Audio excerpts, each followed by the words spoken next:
My mother started dating someone younger than me to stick it to my dad after he divorced her for cheating on her, when he did it because she was mentally abusive, and now my sister is mad I cut contact and don't want to see our mom get lovey-dovey with a college freshman.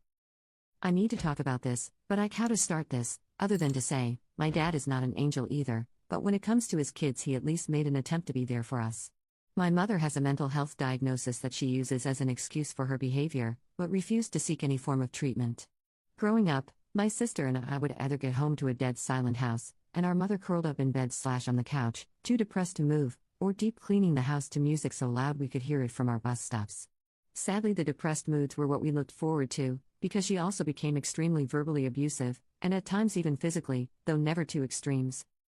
She would constantly accuse my father of cheating, refuse to even sleep in the same room as him, no idea if he was, wouldn't super surprise me, but also, Ike. And the one time he tried to send her to inpatient treatment, when she got out after 72 hours, she told him that if he ever did that again she would divorce him and a bunch of other threatening stuff. My father was too scared of the threats to try to force help again after, and she just got worse as time went on. Eventually, when I was 16, and my sister was 14, we heard her screaming on the phone that she was going to kill herself in front of us. I got us out of the house, and took her swimming at the creek near our house because at 16 I had no clue what else to do. That day when we finally got back, my dad sat us down and told us that he and our mother were going to get a divorce. He didn't expect for us to be relieved by the news until my sister broke down and told him that we had heard what she said on the phone. There was a lot of crying and a lot of court dates, protective orders and such, and a bunch of other stuff that ended up with us not having to see our mother unless we wanted to. I suppose when it sunk in that we didn't want to be around her when she was acting like a loon, she decided to take her mental health more seriously, but she never forgave my father for leaving her at her darkest moment. I can't really blame him, though, because that house was hell when she was in it. Anyway, I'm 22 now, and my dad has started dating again this year. The woman he's been seeing is lovely, age appropriate too, and they do cute old people stuff together, even though they aren't that old, lol. Farmers markets, antique stores, and yard sales, every weekend, haha. My mother took it hard for some reason, even though she has been dating on and off since the divorce. She had been saying everything from how he left her for a cow to saying that she always knew he had been cheating on her, and this was the proof. It got to the point we had an argument that unfortunately got a little heated and ended with me saying something like, "You're divorced. Get over it. How are you not fudging embarrassed?" And something about lacking pride. All of which I ended up apologizing for, because even if I think I was right, I do, it was a pretty cruel thing to say. Cut to less than a month after that argument and she starts showing off her new boyfriend, who happens to be closer to my sister's age than hers. I am well aware this relationship is meant to be a middle finger to my dad, but I can't help it. It's fudging gross. It's fudging gross, dude. This guy is younger than me, and is playing house with my mid-50s mother? It's weird, and predatory, and gross. But, he is a legal adult, and there's really nothing I can do about it. Anything I could say to my mother would turn into a game of so it's okay for your dad to date but not me? As if dating is the thing that's fudging appalling about it. Part of me thinks he's only with her because she got the house in the divorce, and is doing fairly well for our area, financially speaking. The rest of me thinks she's groomed this dude. So I've pretty well just stopped communicating. I never give a real explanation for why I can't come over or talk on the phone, just that it's really busy at work.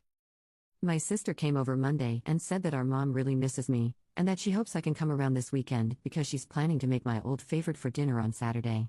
I'm not sure what that means, unless she's talking about a cold slice of hot and ready that I had to sneak for my sister and I while she wasn't looking, but whatever. I tried to hedge around the issue, but my sister wouldn't drop it, and I ended up snapping that I didn't want to go watch a 50-something get handsy with a college freshman.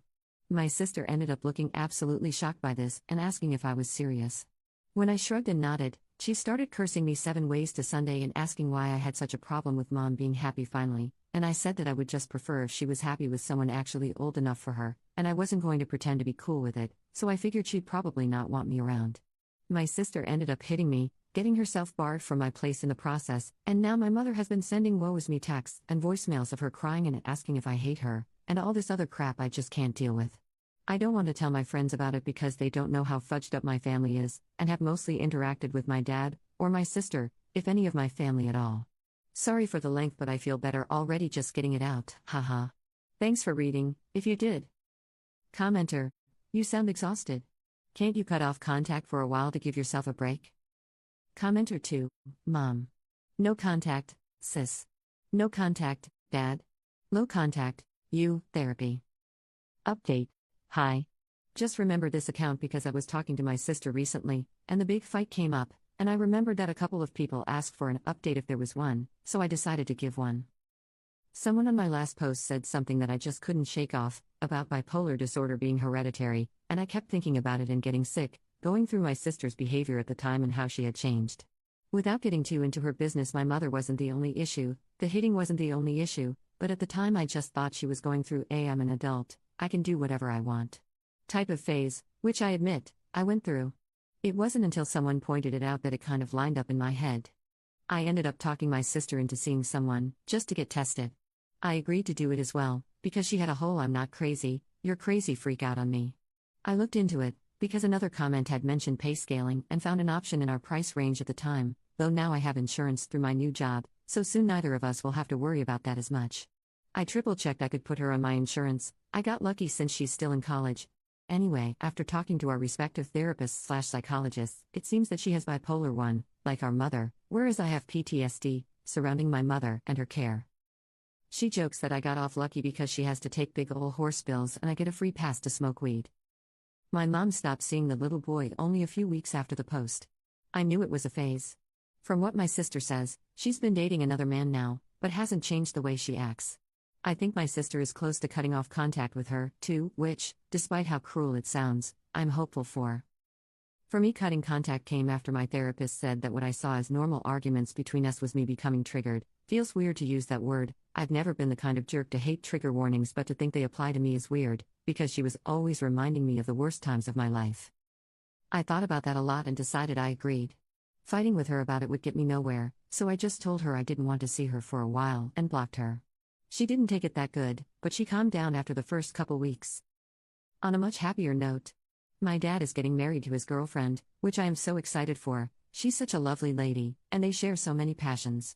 Their antique glass collection belongs in a museum, and I've never seen two people more happy. Commenter: I'm honestly glad to hear a happy update from you, Op. Sounds like everyone you care about in your life is moving forward, as well as you. And I'm wishing you guys the best. Keep taking care of yourself.